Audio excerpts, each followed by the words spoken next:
First of all, he seems to have removed all the parts of the mind descending back down to this world. You remember how he goes on this journey, and then on 2 occasions he has to descend back to this world to fight demons, etc.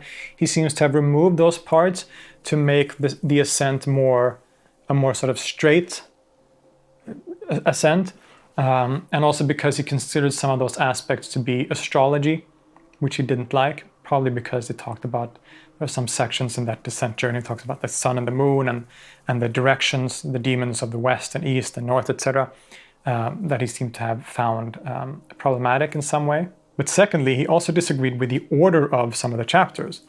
Primarily, he noticed that the way the mind follows in the life of Christ, going through like crucifixion and baptism, was in the incorrect order, according to him.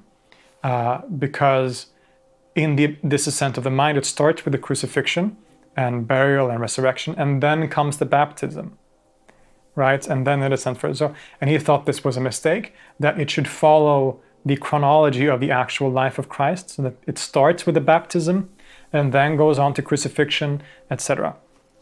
Now, this part of the book is clearly a kind of, or this part of his abridged, rearranged version is clearly a kind of flaw, because there is a reason why crucifixion has to come first, according to the logic and